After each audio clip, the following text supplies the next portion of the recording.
How did life start?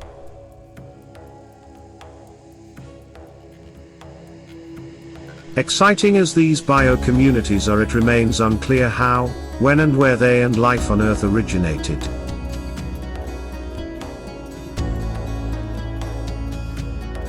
It may have been when our oceans first formed. In 2016, Stacey Warman at Duke University and colleagues reported that hydrothermal vent sites contain many of the basic chemical ingredients needed for life, including molecular hydrogen, generated without the presence of life, that is a major energy source for microbes beneath the seafloor. Other energy sources for microorganisms in anoxic, oxygen-free, aquatic environments are the methane and sulfur compounds used by many archaea. Archaea are thought to be the earliest forms of life on Earth, tracing back at least 3.5 billion years. Not surprisingly, such scattered marine biocommunities differ widely across the globe.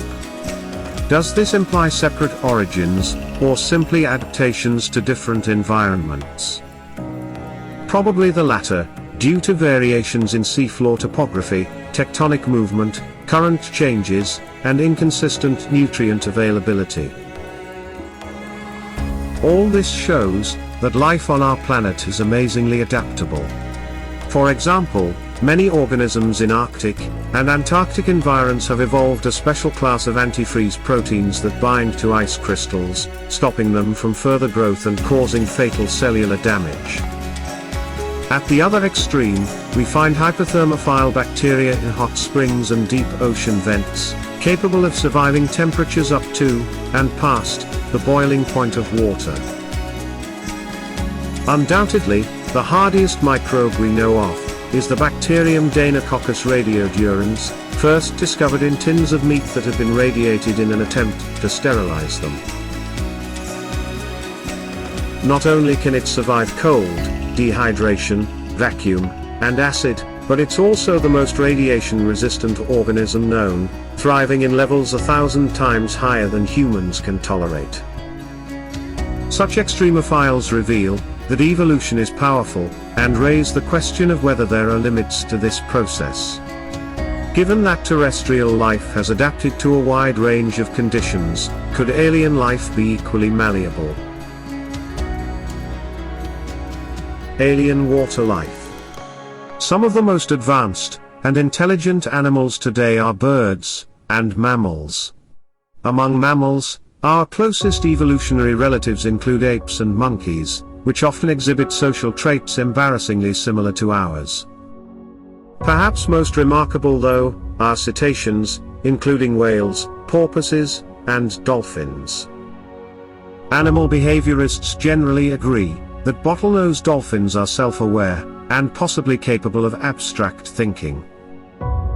However, like all mammals, they first evolved on land, only later did they adapt to aquatic environments. So, can truly intelligent animals originate in water? The answer seems to be yes, at least in the case of the remarkably complex octopus. Unlike vertebrates, which have a central brain, these cephalopods have a decentralized system that extends throughout their bodies. In addition to a sizable central brain in their heads, they also possess what might be called mini-brains at the ends of their tentacles. This diversified nervous system allows them to quickly adjust their skin pigmentation to match their physical surroundings, a camouflaging capability useful both for hiding from predators and catching prey.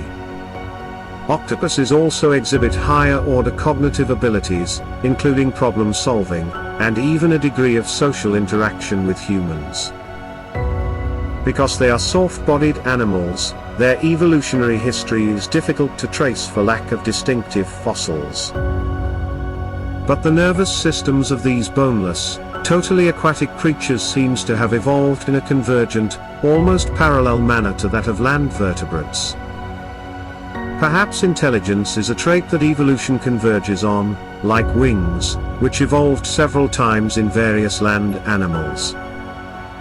As Cambridge University zoologist Eric Kirschenbaum writes in his book, the zoologist's guide to the galaxy.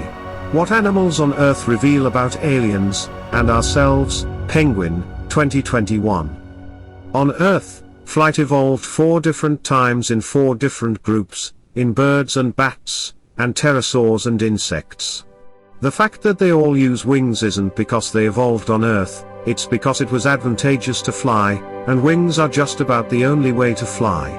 And so, we can expect these constraints to be operating everywhere in the universe. The fact that intelligence has evolved multiple times on Earth, on land and in the sea, suggests that it could also happen on alien worlds. It seems entirely plausible that intelligent, even self-aware beings could evolve over time on alien water worlds. What might such creatures look like? Octopuses, dolphins, or humans? Most likely none of these. Rather, they would be creatures unique to their world and its particular physical and chemical environment and life-supporting resources. It's possible their advancement could be limited due to environmental constraints. Take dolphins, for example. Even if they became math-savvy and capable of abstract thinking, lacking the equivalent of hands might seriously limit their ability to develop tools or advanced technologies. Still, it's fun and instructive to speculate, as Treville and Summers have done, with their fictitious Europa-like world in imagined life. Assuming the denizens of Nova Europa evolved appendages to handle things like rocks and shells, might that lead to more complex tools? Lacking fire, they might be able to forge tools from molten rock and metal at ocean vents. Considering that, our first tools were chiseled rocks and flint, leading to axes and spears, who knows how far curiosity and intelligence might propel some intrepid alien octopus over time. What if they eventually made their way through the ice barrier encapsulating their world? Their worldview would undoubtedly undergo a profound change, just as ours did after Copernicus showed we are not the center of the universe. More data, please.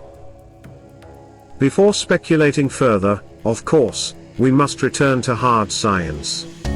Exciting new steps in that direction will be the European Space Agency's Jupiter Icy Moons Explorer, JUICE, which is slated to launch Friday, April 14, 2023, and NASA's Europa Clipper mission in 2024.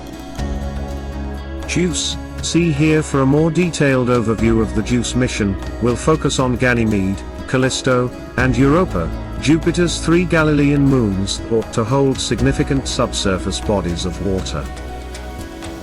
Europa Clipper will enter orbit around Jupiter, with several planned flybys of Europa, and carry instruments to evaluate the moon's potential habitability. In particular, the craft will study Europa's chemical composition and other properties. Future missions are expected to include landers for direct surface exploration. Clearly, exciting times lie ahead in our quest to find life beyond our home planet, and prove whether or not we have company in the universe.